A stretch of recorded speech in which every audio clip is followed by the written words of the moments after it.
సీఎస్‌కేకి అసలు ఏమైంది? Batting lineup ఎందుకు ఫైర్ కాలేదు? ఈ సీజన్‌లో ఫస్ట్ 2 మ్యాచెస్ చూసాం. 2 200+ స్కోర్ అయింది. చాలా మంచి మంచిగా ఆడుతున్న టీమ్స్ అయితే మనం చూసాము. ఇలాంటి లో స్కోర్ గేమ్ ఎవరైనా ఎక్స్‌పెక్ట్ చేశారా? అది సీఎస్‌కే నుంచి. ఇది నిజంగానే షాకింగ్‌గా ఉంది కదా! ఇలాంటివి కూడా అవుతాయి బ్రో. ఇది కామనే. ఎందుకంటే ఇది ఐపీఎల్. ఐపీఎల్‌లో జరగనిదంటూ ఏదీ లేదు. ఓ లో స్కోరింగ్ గేమ్ అవుతది. ఒక హై స్కోరింగ్ గేమ్ అవుతది. One sided game. ఇదైతే టోటల్లీ వన్ సైడెడ్ గేమ్. అయితే దీని గురించి మనం డీటెయిల్‌గా ఇంకా మాట్లాడుకుందాం. సీఎస్‌కే అండ్ ఆర్ఆర్ మ్యాచ్ గురించి క్లియర్‌గా మాట్లాడుకుందాం.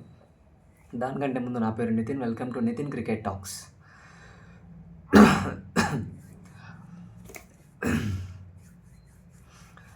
కట్ చేస్తే జరిగిందేంట్రా అంటే మన ఆర్ఆర్ టాస్ గెలిచి ఫీల్డింగ్ కట్ చేస్తే జరిగిందేంట్రా అంటే మన ఆర్ఆర్ టాస్ గెలిచి ఫీల్డింగ్ ఎంచుకున్నారు. మనోళ్ళని సీఎస్‌కే వాళ్ళను బ్యాటింగ్‌కి ఇన్వైట్ చేశారు. బ్యాటింగ్‌లో వచ్చారండి మన సంజు శాంసన్ అండ్ గైక్వాడ్ వచ్చేసారు. ఇద్దరు స్టార్టింగ్‌లో అంతా మంచిగా ఆడలేకపోయారు. స్టార్టింగ్ కొంచెం కన్సిస్టెంట్‌గా కరెక్ట్‌గా ఆడలేకపోయారు. బర్గర్ ఏసాడు బాల్, సంజు శాంసన్ వికెట్ ఎగిరిపోయిందసలు. పడి అట్లా షార్ప్‌గా కట్ అయి బౌల్డ్ అయిపోయింది. That is the turning point of match. నేను అక్కడే అనుకున్నాను. ఓపెనర్ ఇఫ్ వెళ్ళిపోయిందంటే అయిపోతుంది మోస్ట్‌లీ. ఓపెనర్ కరెక్ట్‌గా బిల్డప్ చేస్తేనే మ్యాచ్ అనేది లాంగ్ వేలో వెళ్తది.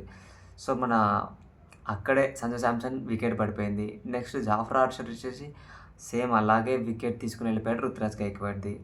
నెక్స్ట్ వచ్చిన ప్లేయర్లు ఎవ్వరూ నిలకడగా ఆడకుండా వెళ్ళిపోయారు. ప్రతి ఒక్కరు అదే ఇంకా వస్తున్నారు, పోతున్నారు, వస్తున్నారు, పోతున్నారు. ఆయుష్ మాత్రే ఈయన డొమెస్టిక్‌లో ఆడేవాడు. ఈసారి రీసెంట్‌గా వస్తున్నాడు ఐపీఎల్‌లోకి. షాట్ గానీ వీళ్ళందరూ సింపుల్‌గా వస్తున్నారు, కొడుతున్నారు, వెళ్ళిపోతున్నారు ప్రతి టీము. జస్ట్ ఎవర్రా ఆడారంటే సర్ఫరాజ్ ఆడాడు అండ్ కార్తిక్ శర్మ డొమెస్టిక్‌లో ఆడి ఈసారి రీసెంట్‌గా వచ్చిన పర్సన్. వీళ్ళు 17 అండ్ 18 రన్స్‌తో వీళ్ళిద్దరు ఆడారు. అండ్ లాస్ట్‌కి ఎవర్రా అంటే ఓవర్టన్ అండి. ఓవర్టన్ 43 రన్స్ వరకు కొట్టాడు మ్యాచ్‌లో. తాను కొట్టినందుకే ఈ మ్యాచ్ 127 దగ్గర ఆగింది. లేకపోయుంటే అది కూడా వచ్చేది కాకపోతుండే. 127 ఫర్ 10 వికెట్స్ లాస్ అయ్యారు. 19.4 ఓవర్స్‌లో. ఇంకా 2 ఓవర్స్ మిగిలెట్టారు. ఇదేమైనా తలా ధోని లేనందుకు ఇలాంటి పనయిందా అని కూడా నీకు డౌట్ రావాలి.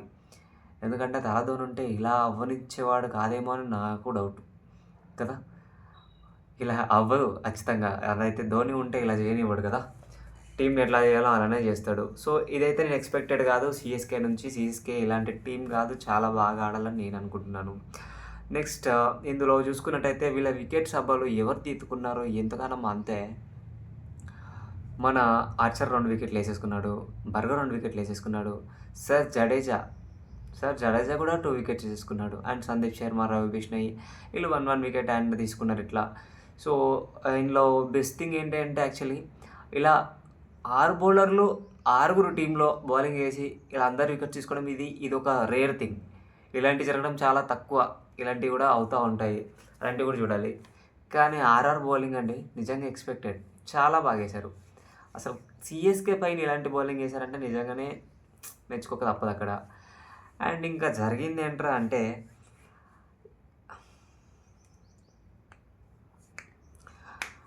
వికెట్స్ బాగానే తీసుకున్నారు వీళ్ళంతా. అండ్ ఇంకా జరిగింది అక్కడేంటి ఎకానమీతో బౌలింగ్ వేశారు అందరూ. ఆర్చర్ ఎకానమీ తెలుసా 4.75. ఎవరన్నా అసలు ఎక్స్పెక్ట్ చేశారా? అందరూ బౌలర్లు మోస్ట్లీ 6.6 లోపే వేశారు ఎకానమీ. అందరు 6 ఎకానమీ లోపే ఉన్నారు. చాలా బాగా తీసుకున్నారు అసలు. చాలా బాగా అనిపించింది నాకు వాళ్ళ బౌలింగ్ అయితే. నెక్స్ట్ జరిగింది ఏంట్రా అంటే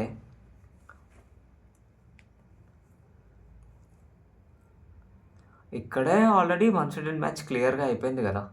ఇంకా అక్కడ ఏముంది అసలు? క్లియర్‌గా వన్ సైడెడ్ మ్యాచ్ 127 రన్స్‌కి ఇక్కడ ఇటు సైడ్ చేసేసారు ఆల్రెడీ మన వాళ్ళు. ఆర్ఆర్ వైపు వాళ్ళ టీమ్ వైపు వాళ్ళు చేసేసుకున్నారు. ఓకే.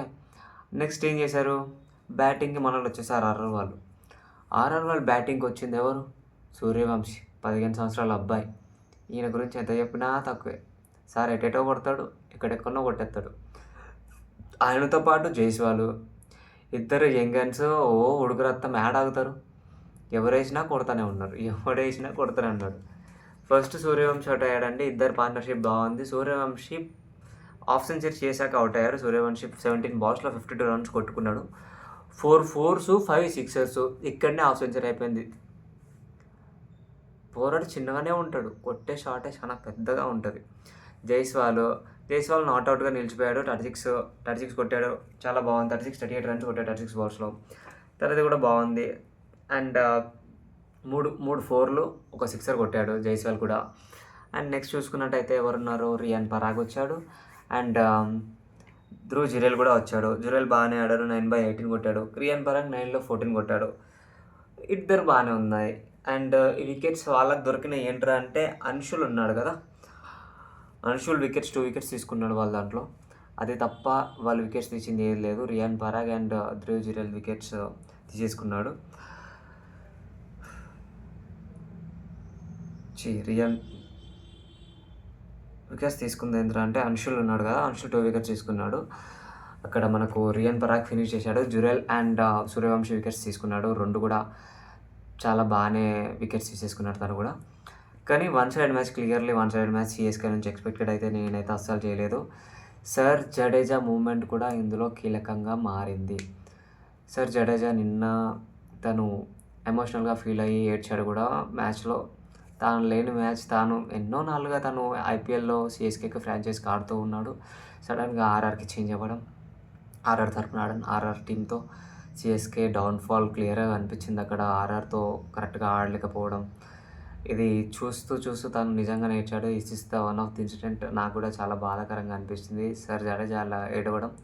ఎంఎస్ ధోని ఉండే మ్యాచ్లో, కానీ తను ఇంజురీస్ వల్ల తను లేకపోవడం, ఇలాంటి ఎన్నో సిచ్యువేషన్స్ వల్ల మ్యాచ్ మొత్తం వన్ సైడెడ్ అయిపోయింది. ఇది లో స్కోరింగ్ గేమ్ కన్నా చాలా బాగా ఉంది. వన్ సైడ్ అయిపోయింది అబ్బా మొత్తానికి. అసలు ఎక్కడ మనం చూడలేము. ఇలాంటి గేమ్స్ కూడా ఐపీఎల్లో అవుతూ ఉంటాయి. సో చూద్దాం, ఇలాంటి గేమ్స్ ఇంకా బాగుంటాయి.